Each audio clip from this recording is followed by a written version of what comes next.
System کو دیکھیے آپ کے پورے علاقہ برار میں. اب آپ بتائیں کہ یہ تحفظ ختم نبوت کی مجلس کہیں ہے اس عنوان سے جو میں نے بتایا؟ جی یہ تماشا نہیں ہے، یہ کھیل نہیں ہے. آپ سے میں گزارش کروں گا، آپ اپنی جگہ شیخ الحدیث ہوں گے، قابل احترام ہے، ناظم تعلیمات ہوں گے، قابل احترام ہے، مدرسے کے محتمم ہوں گے، قابل احترام ہے، مقرر ہوں گے، مبلغ ہوں گے، دین کے داعی ہوں گے، قابل احترام ہے. لیکن خدا کے واسطے جس چیز کو آپ نہیں جانتے ہیں پہلے اس کو جانیے، سمجھیے، اس کو اس کے ماہرین سے سمجھیے، تو آپ چلیں گے پوری قوم اور ملت کا فائدہ ہوگا.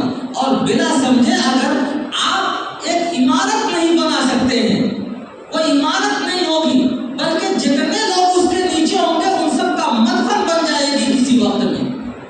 ایک گاڑی نہیں چلا سکتے، جتنے اس کے سوار ہوں گے وہ سب ہلاک ہو جائیں گے راستے میں کہیں چل کر کے. جب ایک عمارت بغیر ماہر کے نہیں بنا سکتے، نہیں چلا سکتے، ایک گاڑی بغیر ماہر ڈرائیور کے آپ نہیں چلا سکتے، اس میں سوار نہیں ہو سکتے، تو یہ دین کے کام بغیر سیکھے اور سمجھائے کیسے چلا سکتے ہیں آپ؟ یہ ہو جائے گا کیا؟ جی نہیں ہوگا.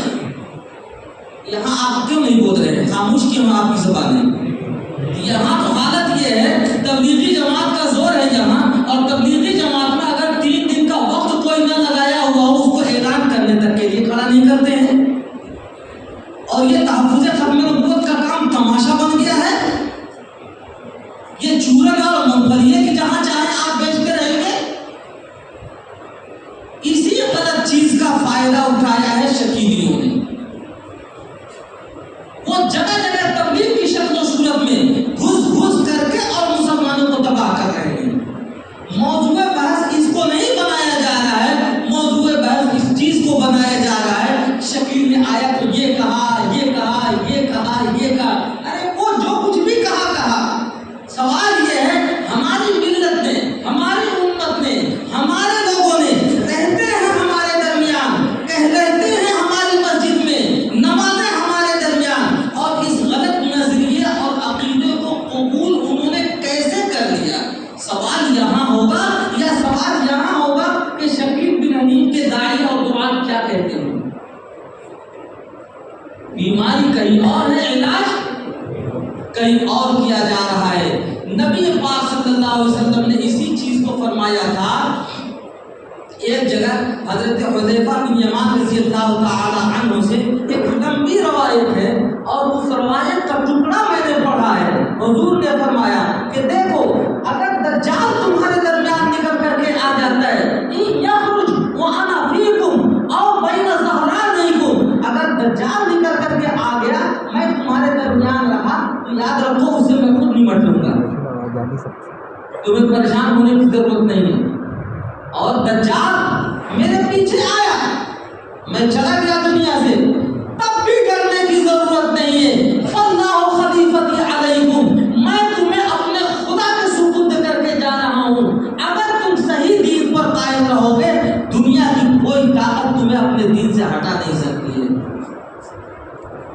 اور حضور نے دوسری چیز ذمہ داری دی ہے، وہ یہ دی ہے کہ یاد رکھو اب تم میں سے ہر شخص اپنے ایمان کو بچانے کا ذمہ دار ہے.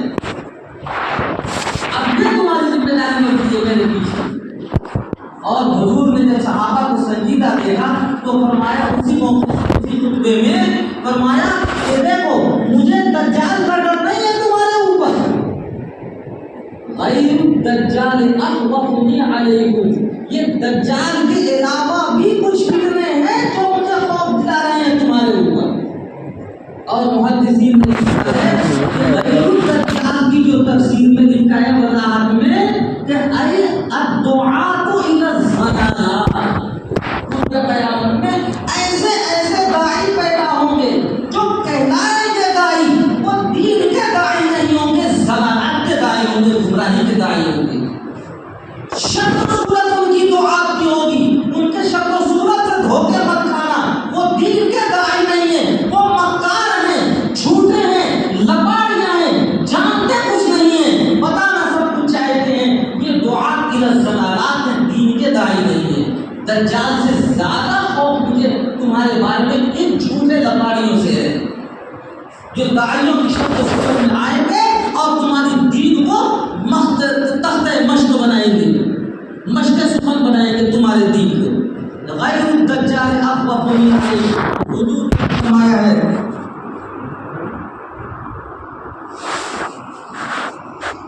بھائی میرے، میں نے اسی لیے ایک جگہ کا نام مجھے یاد نہیں آتا ہے، میں نے ٹائم دیکھا تو میں نے دیکھا اس کو آپ ملتوی کر دیجئے، وہاں کے لیے ٹائم دوں گا اور پھر دوں گا ٹائم اپنے وقت کے حساب سے، اور صرف میں ہی نہیں دوں گا بلکہ اب جب میں آؤں گا تو انشاءاللہ حضرت محتم صاحب دامت برکاتہ بھی تشریف لائیں گے۔ تو جہاں کا پروگرام کینسل ہوا وہ کینسل نہیں ہوا ہے، بلکہ اور پہلے سے زیادہ مضبوط مقبول طریقے پر بنانے کے لیے وہ کینسل ہوا ہے کہ ٹائم میں ایڈجسٹنگ نہیں ہو پا رہی تھی، تو میں نے کہا تھا کہ اس کو کینسل کر دیجیے، اب اس کو کیا جائے گا آہستہ آہستہ۔ لیکن ایک جگہ بھی آپ اگر ہماری گزارشات کو اچھی طرح سمجھ لیں گے تو پورے علاقے میں یہ چیز کام آئے گی، اور ہر جگہ یہاں اچھل کود کرتا پھروں گا میں، یہاں وہاں وہاں وہاں، اور پتہ چلا سمجھا کچھ نہیں، اس کا کوئی فائدہ نہیں ہے۔ جہاں جانا ہے ان لوگوں سے بھی کہہ دیجئے کہ وہ صبر کریں اور ایڈجسٹ کریں، نہیں ٹائم ملے گا ان سے ملاقات صرف کروں گا اور رپورٹ دارالعلوم دیوبند میں پیش کروں گا، لیکن موضوع کو یہاں آپ لوگ سمجھنے بیٹھے تو سمجھ لیجیے اچھی طرح سے ایک جگہ۔ اب یہ میں جو موضوع پورا کر رہا ہوں اس کو سمجھیے۔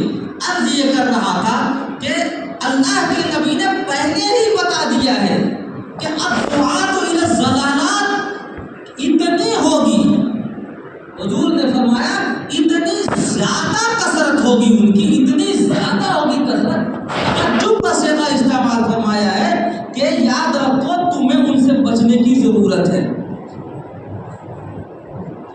اسی مناسبت سے میں نے یہ حدیث شریف کا یہ ٹکڑا آپ کو پیش کیا ہے۔ اللہ تعالیٰ اس برے دن سے محفوظ فرمائے میرے دینی بھائیوں۔ دین کا ہر جز عقائد کے اعتبار سے بھی اور اعمال کے اعتبار سے بھی الحمدللہ محفوظ تھا، موجود تھا، محفوظ ہے، موجود ہے، محفوظ اور موجود رہے گا۔ ان کے ماہرین فن سے سمجھنا یہ آپ کی ضرورت ہے۔ دین میں کمزوری نہیں ہے، ہمارے میں کمزوری ہے کہ جن سے جس طرح سمجھنا چاہیے تھا ہم نہیں سمجھ پائے۔ اب میں عرض یہ کر رہا تھا کہ تحفظ ختم نبوت کی جو تحریک ہے، تنظیم ہے، تنظیم کی ذمہ داریاں ہوتی ہیں، تنظیم کی ذمہ داریاں الگ ہوتی ہیں، اور یاد رکھیے ابھی بھی جو میں آیا ہوں یہ اعلان کر کے آپ کے درمیان جا رہا ہوں، تحفظ ختم نبوت کی کوئی تنظیم دارالعلوم دیوبند نے آپ کے علاقے کے لیے منظور نہیں کی ہے۔ تنظیم منظور ہوگی، تحریک منظور ہوگی، وہ دارالعلوم دیوبند کے اصول و ضوابط کے مطابق ہوگی۔ دارالعلوم دیوبند اس کا ذمہ دار ہے، اس کے ذمہ دار آپ نہیں ہیں۔ مجلس بنانا اور مجلس کی ذمہ داری کو نبھانا اتنا آسان نہیں ہے کہ مونگ پھلی بیچنے کے لیے، چورت بیچنے کے لیے یہاں بھی 4 کو جمع کر لیا، وہاں بھی 10 کو جمع کر لیا اور فوٹو کھینچ کے محتمین دارالعلوم دیوبند کو بھیج دیا اور سمجھ لیے کہ پورے علاقہ برات کو ہم نے اپنے قبضے میں لے رکھا ہے۔ تنظیم اور تحریک کے اصول و ضوابط ہوتے ہیں، وہ قوانین کے اعتبار سے بھی ہیں، ملکی قوانین کے اعتبار سے۔ ذرا بتائیے گا کیا قانون معلوم ہے آپ کو تنظیم کے تئیں، تحریک کے تئیں؟ ملک میں جس ملک میں رہتے ہیں اس کے قوانین تنظیم کے تئیں کیا ہے وہ بتائیے آپ مجھے۔ آپ تماشا بنا کر کے اور دنیا پورے ہندوستان کی تنظیم کو آپ مدعون کرنا چاہیں گے، دارالعلوم اس کی اجازت نہیں دے گا۔ تنظیم دارالعلوم دیوبند بنائے گا جب وہ دیکھے گا، کام دیکھے گا، اصول و ضوابط دیکھے گا، افراد کو دیکھے گا، افراد کو پرکھے گا، ان کے طریقہ کار کو، ان کے مزاج کو پرکھے گا، تو 2 سال، 3 سال، 4 سال بعد، 8 سال کے بعد منظوری ملتی ہے تنظیم کی اور تحریک کی۔ اس کو کوئی صاحب تماشا نہ بنائے خدا کے واسطے۔ اس لیے اپنی ضد اور اپنی انا کی تسکین کے لیے وہ کرنا چاہے کر لیں، دارالعلوم دیوبند کو سے کوئی رابطہ نہیں ہوگا۔ اب رہی تعلیم، کام تو ہونے ہیں سب، کام کوئی نہیں رکے گا، اور کام جو آیا ہوں آپ کے وہاں تو انشاءاللہ اس کا بسم اللہ یہاں سے کر کے مجھے جانا ہے، خالی کھلا نہیں جانا ہے۔ اس کا طریقہ کار یہ ہے کہ آپ اپنے وہاں بنائے مدرسوں میں شعبہ، جو بھی مدارس کے ذمہ داران ہیں۔ اب میں نہیں جانتا اس میں مدارس کے حضرات محتمین کون کون ہیں، یا نظمہ تعلیمات ناظم تعلیمات کون کون ہیں، یا کس درجے کے آئے، سبھی تو نہیں آئے ہوں گے، کچھ نمائندے کے طور پر آئے ہوں گے۔ اگر اس میں گستاخی نہ ہو، آپ حضرات بڑے ہیں، قابل احترام ہیں، لیکن اس کے باوجود بھی میں عرض کرتا ہوں تاکہ میں گواہی دے سکوں، گستاخی نہ ہو، تو مدارس سے منسلک جو افراد ہیں ذمہ دار کی حیثیت سے یا استاد کی حیثیت سے وہ ہاتھ اٹھائیں۔ کون کون لوگ ہیں جس صرف مدارس سے جو منسلک افراد ہیں وہ لوگ ہاتھ اٹھائیں، چاہے مدارس ہو، چاہے ذمہ دار ہو، چاہے وہ ناظم تعلیمات ہو یا کچھ بھی ہو۔ مدارس میں مکاتب بھی آتے ہیں، تو ماشاءاللہ بڑی تعداد ہے یہاں۔ آپ حضرات اس چیز کو سمجھیں، اس کام کا ایک طریقہ کار تعلیمی، ایک ہے تنظیمی اور ایک ہے تعلیمی۔ تنظیمی ڈھانچے کے اوپر میں کوئی گفتگو اس لیے نہیں کر رہا ہوں، دارالعلوم دیوبند نے بنایا نہیں ہے، دارالعلوم دیوبند جب بنائے گا، پابند کرے گا، تب میں اس پر گفتگو کروں گا۔ اب بالغ ہی نہیں ہے تو بلوغت سے پہلے بلوغت کی بات کرنے کا فائدہ جی میں بتاؤں، بلوغت کے بعد کے سارے احوال حالات کیا سمجھیں گے اس کو؟ آپ تعلیمی نظام کو سمجھیے۔ تعلیمی نظام یہ ہوتا ہے کہ آپ اپنے وہاں شعبہ بنائیں گے اور شعبے کے قیام کی منظوری لیں گے آپ دارالعلوم دیوبند سے، باضابطہ لیٹر پیڈ پر لکھ کر کے۔ نظام کو میں سمجھا دیتا ہوں کہ مولانا آئے، ان کے ذریعے سے نظام کو میں نے سمجھا ہے، نظام کو سمجھ کر کے اب میں گزارش کر رہا ہوں کہ شعبے کی منظوری دارالعلوم دے اور منسلک کر لے اپنے وہاں سے باضابطہ الحاق کا فارم آئے گا، اسے آپ اس کے اصول و ضوابط کے مطابق بھر کر کے بھیجیں گے۔ اب آپ کو نمبر ملے گا کہ آپ کا ملحقہ نمبر کیا ہے، ملحقہ نمبر سے اب آپ کام کرتے رہیں گے۔ اب دارالعلوم دیوبند کی جو ذمہ داری ہوگی وہ یہ ہوگی کہ تعلیمی محکمے سے متعلق جتنے امور ہوں گے ان سب کو پورا کرنا یہ دارالعلوم دیوبند کی ذمہ داری ہے۔ اب اس کا نظام سمجھیے کیا ہے تعلیمی۔ اس کے اندر بہت آسان ہے، بہت ایزی ہے، دارالعلوم دیوبند نے اس کو بتایا، اتنا آسان ہے کوئی بھی مدرسے والا اس کو کر سکتا ہے۔ میری بات کو سمجھ لیجیے، آپ اپنے وہاں درجہ تجوید چلاتے ہیں، حفظ کے لیے کیا کرتے ہیں؟ تجوید کے گھنٹے ہوتے ہیں اور تجوید پڑھاتے ہیں، لیکن تجوید پڑھاتے ہیں ماسٹر صاحب سے، ڈاکٹر صاحب سے، پروفیسر صاحب سے، یا ماہر تجوید سے، قاری صاحب سے جی۔ درجہ حفظ ہوتا ہے، شعبہ حفظ آپ کا وہاں ہوتا ہے، اس میں تجوید نہیں پڑھاتے، بچوں کو صرف یاد کراتے ہیں۔ تو جو بچوں کو جو آپ حفظ کراتے ہیں تو بڑے کسی انجینئر سے، ماہر ڈاکٹر سے، پروفیسر سے یا حافظ قرآن سے، یعنی ماہر حافظ قرآن لاتے ہیں۔ آپ کے وہاں فقہ کا شعبہ ہوتا ہے، کہیں ہوگا کہیں نہیں ہوگا، جہاں ہوتا ہے تو اس کے لیے آپ ماہر فقہ لاتے ہیں، استاد۔ حدیث پڑھانا ہوتا ہے تو ماہر حدیث لاتے ہیں استاد، آپ فن حدیث کو پڑھاتے ہیں۔ تو جس طرح آپ دیگر علوم و فنون کو پڑھاتے ہیں، اسی طرح سے آپ تحفظ ختم نبوت کو بھی پڑھائیں گے ان کے ماہرین سے۔ اور دارالعلوم دیوبند میں باضابطہ اس کا شعبہ ہے، الحمدللہ دارالعلوم میں بھی ہے، مظاہر علوم میں بھی ہے، اور بھی کچھ بڑے بڑے مدارس قائم کر رہے ہیں، قائم کرنا چاہتے ہیں، کریں گے۔ ان دونوں جگہوں پر ان کے ماہرین پیدا کیے جاتے ہیں۔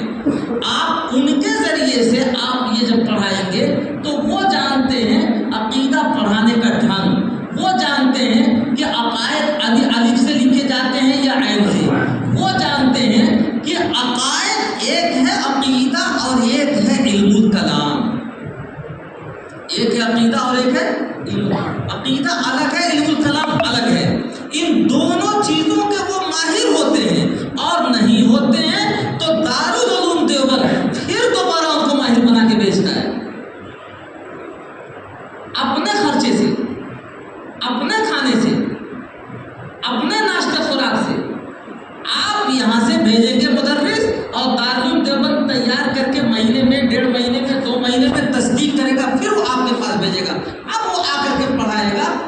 14واں شعبہ تحفظ ختم نبوت وجود میں آ گیا۔ صاحب اس میں پڑھایا کیا جائے گا، نظام کیا ہے، نصاب کیا ہے؟ دارالعلوم دیوبند نے اس کا بھی طریقہ کار وضع کر رکھا ہے۔ ایک ہے سالانہ کورس۔ سالانہ کورس ہر جگہ اس کے متحمل نہیں ہوتے ہیں لوگ، اور وہ ہوتا بھی نہیں ہے۔ وہ دارالعلوم دیوبند میں اس کے 6 گھنٹے ہیں، اس کے اندر 8 کتابیں پڑھائی جاتی ہیں۔ 8 کتابیں کتاب نہیں پڑھائی جاتی، فن پڑھایا جاتا ہے، ماہرین فن کے ذریعے سے پڑھایا جاتا ہے۔ اور پورے سال میں پورے 6 گھنٹے کا مکمل نصاب ہوتا ہے، 24 گھنٹے کا نصاب ہوتا ہے۔ اس میں کتاب بھی ہے نصاب کا، اور جو نصابی کتابیں ہیں ان کتابوں سے متعلق مطالعاتی کتب بھی ہیں۔ مطالعاتی کتب کی ایک مثال بتاؤں، مطالعاتی کتب کے اندر جو کتابیں تحفظ ختم نبوت کو طلبہ کو دی جاتی ہے پڑھنے کے لیے، وہ 85 جلدوں میں چھپ کے آئی ہیں۔ کتنی میں؟ 85 جلدوں میں چھپ کے آ چکی ہیں۔ علاقہ فرار میں ذرا کسی کے پاس کسی مدرسے میں بھی وہ سیٹ ہو تو ذرا ہاتھ اٹھا کے بتانا ہے کسی کا؟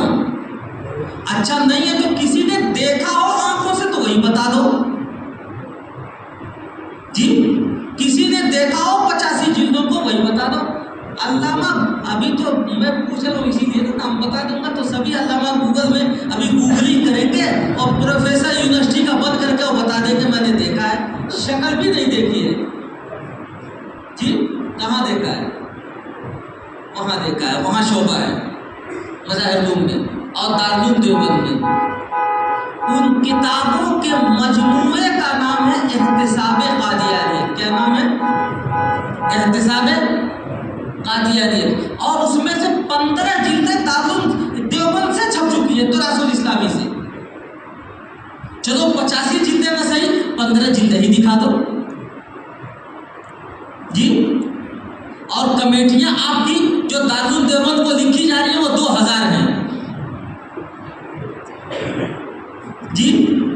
اور پتہ چلا کہ اتنے افراد ہیں، اور یہ ہے اور یہ ہے، اور یہ پورے ضلع کے اندر کوئی ان کا نام دیکھنے والا نہیں، شکل دیکھنے والا نہیں، نام بھی معلوم نہیں، صورت بھی نہیں معلوم۔ بھائی میرے یہ کیا کر رہے ہیں آپ؟ کچھ سمجھ میں آ رہا ہے کیا کر رہے ہیں آپ جی؟ یہ وہی ہوگا کہ بغیر انجینئر کے جب مکان بنائیں گے تو وہ مکان نہیں ہوگا بلکہ مکان کے لیے مدفن ہوگا۔ یہ عقیدے کا مسئلہ ہے۔ ذرا برابر بھی شک و شبہ پیدا ہو گیا تو رہے گا ایمان۔ یہ 85 جلدیں جو آئی ہیں یہ عقائد اور علم الکلام پر مشتمل 85 جلدیں آئی ہیں۔ اور 85 جلدیں کیا ہیں؟ میں نے آپ کو 2 لفظوں میں پہلے بتا دیا ہے۔ ہمارے اکابر گئے ہیں تو ہمیں تلاش فقیر بنا کر کے نہیں گئے ہیں، وہ اپنی ذات سے گئے ہیں لیکن اپنا بدل کتابی شکل میں چھوڑ کر کے گئے ہیں۔ یہ ان کا مجموعہ ہے۔ حضرت نانوتوی رحمت اللہ علیہ سے لے کر کے اور آج کے ڈیٹ تک، حضرت نانوتوی سے لے کر کے اور 2026 میں آپ چل رہے ہیں، اس وقت تک کسی بھی عالم دین نے کہیں بھی کچھ بھی اگر اردو کے اندر لکھا ہوا ہے تو الحمدللہ وہ تمام تر ذخیرہ عقائد اور علم الکلام کے اوپر وہ کتابی شکل و صورت میں جمع کر دیا گیا ہے۔ اس کا نام ہے احتساب قادیانیت۔ اب آیا سمجھ میں؟ یہ اس کا ایک علمی پہلو ہے، ایک علمی سرگرمی ہے۔ اس کے اندر بہتوں گا تو آپ کا یہ سارا وقت جو ہے اثر تک ناکافی ہو جائے گا۔ بات میں آگے بڑھانا چاہتا ہوں، عرض یہ کر رہا تھا ایک اصول سمجھیے، اس اصول کی بنیاد پر آگے جتنی باتیں آتی جائیں گی وہ سب حل ہوتی ہوئی چلی جائیں گی۔ دیکھیے ہماری ضرورت کی 5 چیزیں ہیں۔ کتنی چیزیں ہیں؟ 5 چیزیں ہیں۔ اس میں سب سے پہلی ضرورت الکلام، کلام اللہ۔ پہلی ضرورت کلام اللہ ہے۔ نمبر 2 پر سنت رسول اللہ ہے۔ کیا ہے؟ میں احادیث کا مجموعہ نہیں کہہ رہا ہوں، کیا کہہ رہا ہوں؟ کلام اللہ اور سنت رسول اللہ ہے۔